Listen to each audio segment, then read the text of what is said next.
new virus may be more infectious than SARS. Super spreading events must be occurring, otherwise the number would not jump so high. And now we are seeing human-to-human transmission in family clusters and also in the hospitals. We have seen patients, especially children, who have a pneumonia but has no symptom of fever or cough, which means that it is not easy to recognize these cases of novel coronavirus infection, which makes the control of this outbreak more difficult. Once you start to have cases that has no connection to Wuhan, means that there are local chain of transmission happening, and that is extremely worrying. So it is very important for us to control it. Everybody, once you are outside your home, on public transport, to workplaces, you must wear a mask. You must do frequent hand hygiene and don't go near the hospital unless it's absolutely necessary. And of course, for healthcare workers, it's very important that all doctors and nurses must comply with infection control procedures. If the control measures are not working, or if the control measures are not being complied, then the trajectory could be very alarming. I just want to say that don't be complacent. We must treat it extremely seriously. Because if you make a wrong decision in this stage in time, like what has happened in Wuhan, why not Hong Kong or other cities become Wuhan? Perfectly possible. The outbreak, and it went south really quick. The last time I went out was probably like a week ago. I woke up feeling quite desperate. It's very real. You cannot go outside without a mask and or goggles.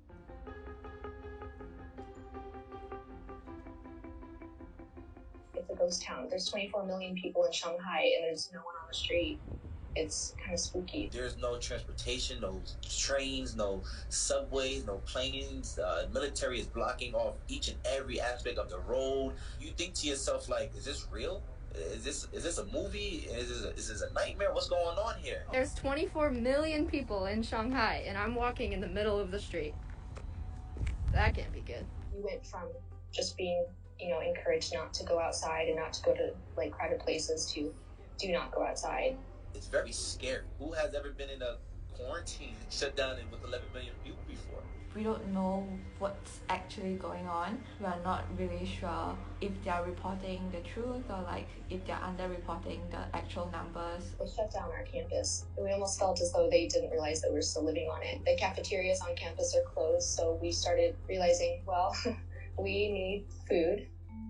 I'm getting ready to head out and go shopping. There's my stuff. I'm going to set up a station over here where I sanitize everything. Most stores within walking distance have been shut down, or it's like zombie land in there. Everyone's fighting for what's left on the shelves. Oh. This is the guy who takes my temperature 9 times a day. You could say we've become quite close. Oh, all right. So I'm good to go. Here's what it looks like getting ready. I'm going to wear a pair of gloves. I'm going to take my campus ID card because they need that for me to get in and out now. I'm going to wear 2 face masks. All right. So that's my little store. Okay. Well, the shelves are a little bit more bare than they were, but still seems to be a lot of stuff, so that's good. 然后其实今天天气很好，但是因为这个疫情的原因，然后路上基本上没有什么行人。那我们可以看到上面已经写了暂停营业，因为武汉新型冠状病毒感染肺炎的疫情防护。Everyone's trying to leave China right now, so and the airlines know that. So the prices are ridiculously high. The flights are booked fully, if not overbooked. There are no trains, no taxis, no nothing. So you have to find your way. Luckily, I have a really good friend who took me to the airport. We've been actively trying to leave for the past few days. About the point when we started realizing we were running low on food, we started looking at trying to get out of here and which airlines would be able to accommodate us. I'm anticipating quarantine wherever I land. We still need to be very careful. It's not over yet. We're going to go to the latest now, though, on the coronavirus. Experts are warning it's likely to become a pandemic. There are at least 11 confirmed cases in the U.S. Fears the number of cases in China could be far higher than reported, 17,000 now, and more than 30 countries are restricting travel from China. Gio Benitez is tracking it all. Overnight, new confirmed cases of the coronavirus in America. A husband and wife in San Benito County, California, contracting the virus. The husband had been to Wuhan, China. The wife had not. Neither one has left their home. There are at least 11 confirmed cases here in the U.S., including one in Boston over the weekend.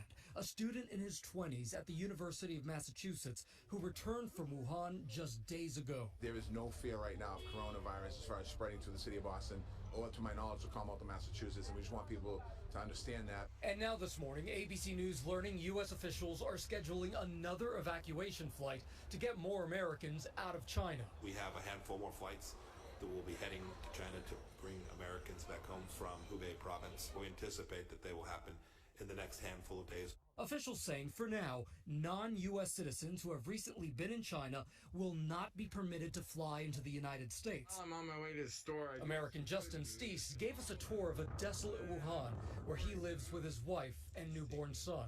This is where most of the cars are supposed to come in. I'm actually grocery shopping right now, trying to find some things. And some American citizens who have been in China's Hubei province, the outbreak's epicenter, may be quarantined for up to 14 days here on American soil. All of the American patients were either in Wuhan or in close proximity to someone who was. The CDC says the virus is not spreading in the U.S. Our Ian Panel is in Hong Kong with striking hospital workers. Hundreds of people have come out of their offices today to show support for the healthcare workers who've now gone on strike. What they're calling for is saying no to China and closing all the borders. Meanwhile, Delta and American Airlines have suspended all flights to and from China. United will be suspending its flights on Thursday. Guys, back to you. So much to cover right now. Okay, Gio, thanks very much. The battle to contain the virus continues. Fears about the impact of the coronavirus have now reached the economy. Hundreds of billions of dollars have been wiped off the value of leading Chinese companies on the first day of trading since China's markets opened after the Lunar New Year holiday. Now, it's the Shanghai Composite Index we're talking about. It closed nearly 8% down. Now, that's its worst performance in nearly 5 years. The slump coming despite the Chinese government injecting more than $170 billion into the markets to try and ease investors' concerns. Meanwhile, a special hospital to deal with the crisis has been opened in Wuhan. That's the city at the center of the outbreak. What is amazing about this hospital? It was built in just 8 days. The 1,000-bed hospital, one of 2 dedicated facilities built to help tackle the outbreak. We are expecting the second one to be finished on Wednesday. More than 360 people in China have now died from the virus. More than 17,000 people have been infected.